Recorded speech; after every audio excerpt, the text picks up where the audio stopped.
Assalamualaikum warahmatullahi wabarakatuh. Hari ini kita akan membahas mengenai pajak penghasilan badan. Apakah pajak penghasilan badan?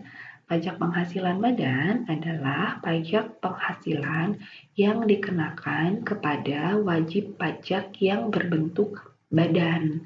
Nah, mari kita bahas apa badan itu. Kalau menurut perundang-undangan perpajakan, yang dimaksud dengan badan adalah sekumpulan orang dan atau modal yang merupakan kesatuan baik yang melakukan usaha maupun yang tidak melakukan usaha. Jadi, ketika ada satu perkumpulan, ada satu organisasi yang isinya lebih dari satu orang atau penyetor modalnya lebih dari satu orang, maka perkumpulan tersebut atau badan tersebut sudah bisa digunakan disebut sebagai badan yang nanti atas penghasilannya harus dikenakan pajak penghasilan badan.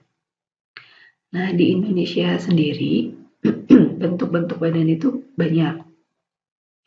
Ada yang berbentuk perseroan terbatas, ada yang berbentuk CV, ada yang berbentuk atau perseroan lainnya, ada yang berbentuk BUMN atau BUMD, firma, kongsi, koperasi, dana pensiun, persekutuan, perkumpulan, yayasan, organisasi massa, organisasi sosial politik, lembaga atau bentuk usaha tetap, dan bentuk-bentuk badan lainnya. Kemudian, yang menjadi objek atas penghasilan badan itu apa sih? Dari namanya saja kita sudah paham ya, bahwa yang menjadi objek pajaknya adalah penghasilan si WP badan tersebut. Nah, apakah yang dimaksud dengan penghasilan? Penghasilan berbeda dengan pendapatan ya. Pasti kalian semua sudah paham.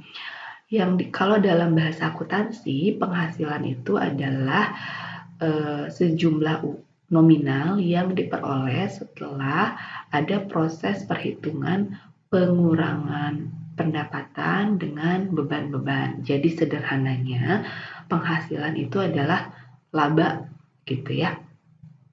Nah, kalau menurut undang-undang perpajakannya, yang dimaksud dengan penghasilan di sini adalah setiap tambahan kemampuan ekonomis yang diterima atau diperoleh wajib pajak, baik yang berasal dari Indonesia maupun dari luar Indonesia, yang dapat dipakai untuk konsumsi atau untuk menambah kekayaan wajib pajak yang bersangkutan dengan nama dan dalam bentuk apapun.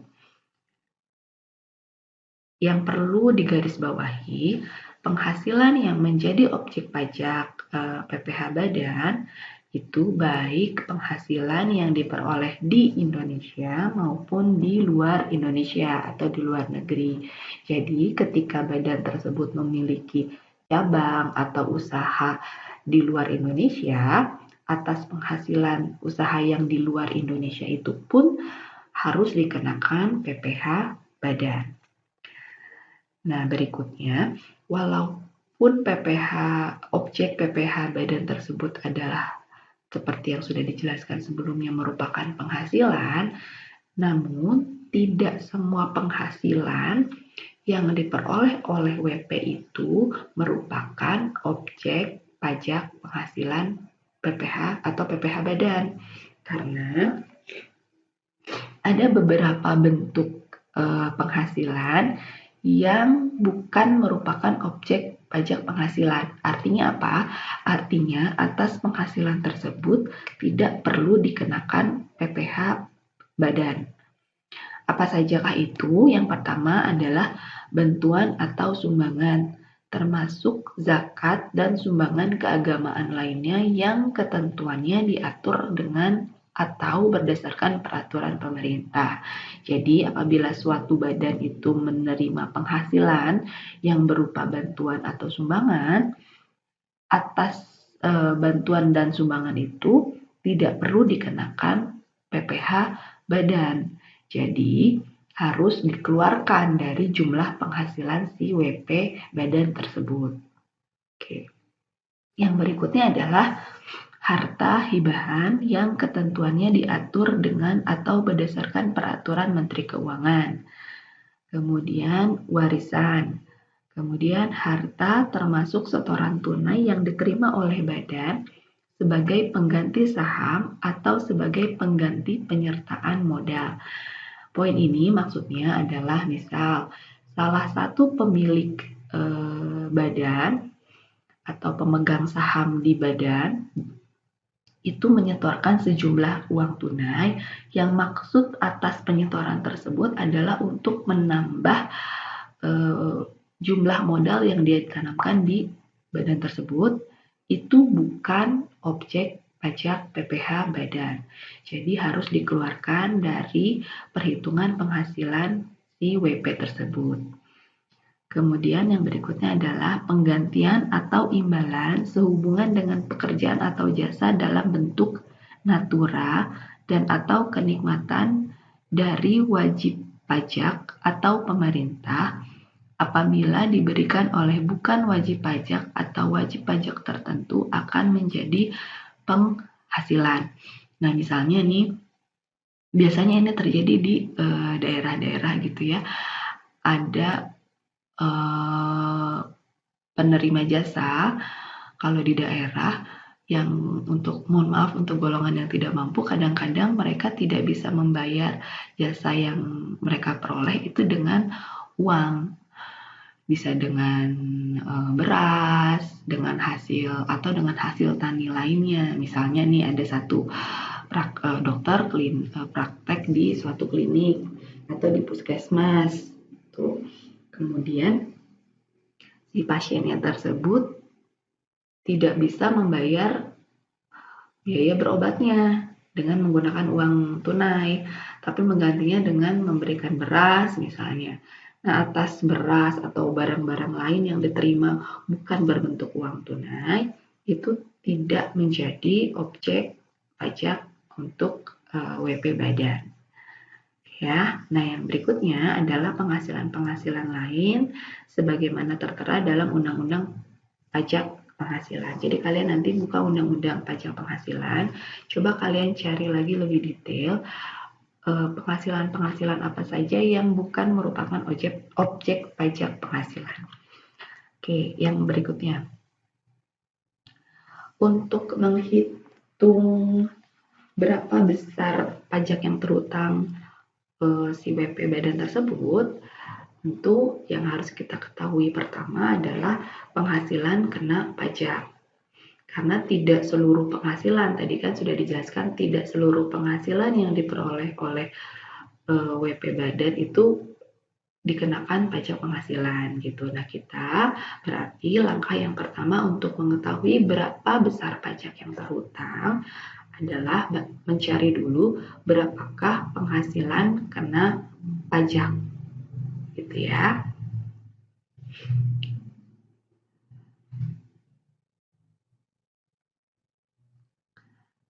Kemudian langkah-langkah untuk menghitung penghasilan kena pajak yang pertama adalah kita hitung dulu seluruh penghasilan yang diterima atau diperoleh dalam 1 tahun pajak. Jadi kita hitung dulu keseluruhan penghasilannya. Namun tadi kan sudah dijelaskan bahwa tidak seluruh penghasilan itu kena pajak. Nah, oleh karena itu pada proses ini kalian kurangkan seluruh penghasilan tersebut dengan penghasilan-penghasilan yang bukan objek pajak atau penghasilan yang tidak dikenakan pajak penghasilan untuk PPh badan. Apakah saja itu? Penghasilan yang tidak kena pajak itu adalah penghasilan yang bersifat final, gitu ya. Misalnya apa yang bentuk final misalnya adalah bunga atau dividen, itu adalah penghasilan yang sebelumnya sudah dikenakan pajak bersifat final. Nah, oleh karena itu untuk menghitung penghasilan yang dikenakan PPh badan itu harus dikeluarkan terlebih dahulu. Nah, proses mengurangi penghasilan yang bukan objek pajak penghasilan WP badan itu adalah namanya proses koreksi fiskal.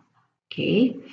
Setelah kalian mengetahui berapa penghasilan yang diterima oleh WP, kemudian langkah yang kedua adalah kurangkan biaya-biaya yang dikeluarkan oleh badan tersebut.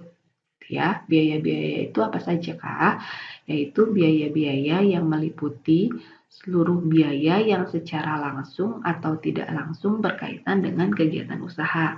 Antara lain, biaya pembelian bahan, biaya seperti biaya gaji, biaya tunjangan, kemudian biaya bunga, biaya sewa, royalti, biaya perjalanan, biaya pengolahan limbah, premi asuransi, biaya promosi dan penjualan, biaya administrasi, biaya penyusutan dan amortisasi. Nah, biaya-biaya ini kalian kurangkan dengan jumlah penghasilan yang tadi sudah kalian dapat.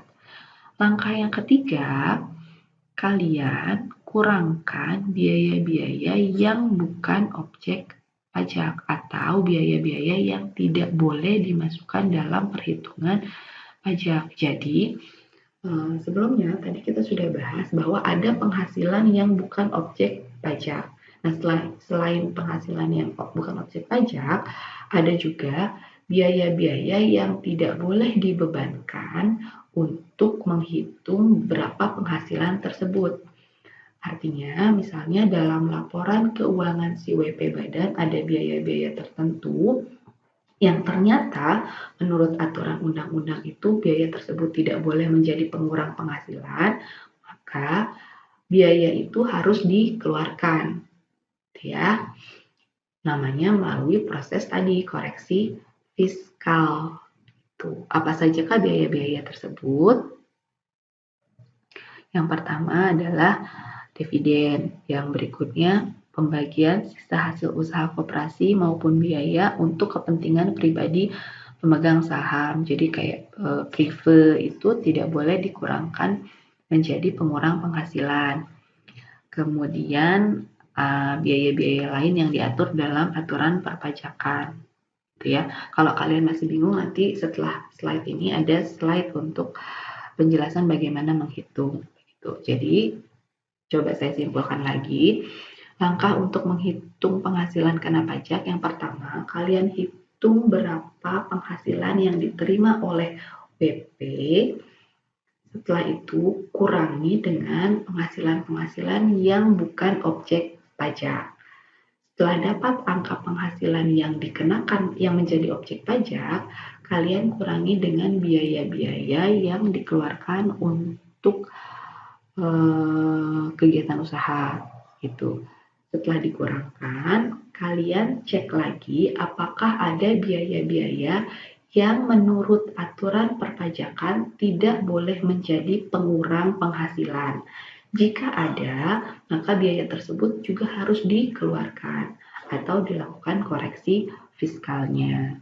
Setelah itu, barulah kita memperoleh penghasilan kena pajak.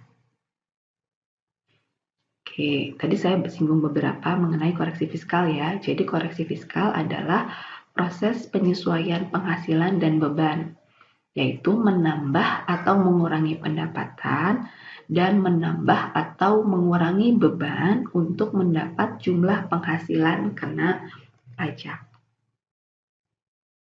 Oke. Kemudian dalam aturan perpajakan untuk badan itu ada yang namanya kompensasi pajak. Apakah kompensasi pajak? Jadi kompensasi pajak itu diperkenankan apabila penghasilan bruto setelah pengurangan biaya-biaya didapat kerugian sehingga tidak terdapat penghasilan kena pajak. Nah, kerugian tersebut dikompensasikan dengan penghasilan mulai tahun pajak berikutnya berturut-turut sampai 5 tahun ke depan. Maksudnya begini, jika kalian sudah melakukan perhitungan yang sebelumnya untuk mendapat angka penghasilan kena pajak, didapat bukan laba, tapi rugi. Itu misalnya tahun 2019 setelah dihitung-hitung untuk menghitung penghasilan kena pajak, hasilnya itu bukan laba tapi rugi. Nah, angka rugi tersebut nantinya bisa menjadi pengurang untuk perhitungan pajak badan di tahun berikutnya. Oke, paham? Dan ini bisa dilakukan sampai 5 tahun ke depan. Jadi kalau tadi ruginya di tahun 2019, maka atas kerugian di tahun 2019 itu boleh menjadi kompensasi pengurang pajak badan di tahun 2020 sampai dengan 2025. Oke. Nah, sekarang kita ke tarif. Berapakah tarif penghasilan badan? Dalam Perundang-undangan Perpajakan, tarif penghasilan badan adalah secara umum sebesar 25% dari penghasilan kena pajak. Jadi setelah kita mengetahui besaran penghasilan kena pajak, kalikanlah dengan tarif 25%. Nah, itulah jumlah pajak yang terhutang. Selanjutnya, kita akan bahas mengenai kredit pajak. Jadi, setelah diperoleh angka penghasilan kena pajak dan pajak terhutang, yang tadi kita sudah lakukan seperti penjelasan saya sebelumnya, langkah berikutnya adalah mengurangkan pajak penghasilan dengan kredit pajak. Apa itu kredit pajak? Kredit pajak adalah sejumlah nominal yang boleh dijadikan pengurang penghasilan kena pajak. Ya. Nah, apa saja yang boleh menjadi kredit pajak? Yang pertama adalah PPh pasal 22 dan PPh pasal 23. Jadi ketika WP badan itu pernah dipotong PPh pasal 22 dan 23, nominal PPh pasal 22 dan 23 tersebut boleh menjadi kredit pajak. Yang berikutnya adalah PPh pasal 25 atau angsuran pajak. Pasti kalian sudah pelajari apa itu angsuran pajak. Nah, ketika WP badan sudah membayar PPh pasal 25, PPh pasal 25 itu pun boleh dijadikan sebagai kredit pajak. Oke, atau sebagai pengurang penghasilan kena pajak. Nah, sekarang mari kita rangkum dari penjelasan saya tadi bagaimana menghitung PPh badan. Yang pertama, langkah pertama, kalian jumlahkan dulu seluruh penghasilan bruto. Kemudian kurangi dengan biaya-biaya yang dikeluarkan, maka akan dapatlah jumlah penghasilan neto komersial atau ini angka laba atau rugi yang di laporan keuangan komersil. Kemudian baru kalian lakukan apa tadi? Koreksi fiskal. Koreksi fiskal itu adalah mengurangi penghasilan yang bukan termasuk objek pajak atau perlu juga menambah kalau ternyata penghasilan yang termasuk objek pajak itu belum dimasukkan dalam si LK, laporan keuangan fiskal, dan atau mengurangi atau menambahkan beban-beban yang ditentukan dalam aturan perundang-undangan. Tadi kan dijelaskan juga ada beberapa beban-beban yang menurut aturan perundang-undangan itu tidak boleh dimasukkan dalam perhitungan laba rugi. Nah, itu harus dikurangkan atau ditambahkan. Oke ya.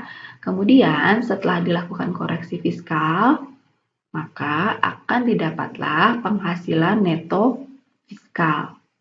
Oke. Kemudian kalian cek apakah ada kompensasi kerugian. Oke, kalau ternyata WP tersebut memiliki kompensasi kerugian, maka kompensasi tersebut harus dikurangkan dari penghasilan neto fiskal. Oke, setelah dikurang, maka akan dapat angka penghasilan kena pajak. Kemudian, angka penghasilan kena pajak ini kalikan dengan tarif yang tertera di PPh Badan Pasal 17. Tadi sudah dijelaskan berapa tarifnya, 25%. Setelah dikalikan, maka akan dapat angka PPh terhutang. Apakah sudah selesai? Belum. Karena kalian harus cek lagi apakah badan tersebut memiliki kredit pajak. Cek apakah dia punya PPh pasal 22 dan 23 atau PPh pasal 25. Kalau ada, maka PPh ini boleh dikurangkan dari angka PPh terhutang. Oke. Nanti di sini di nilai akhir akan didapatlah apakah kurang atau lebih bayar PPh badan.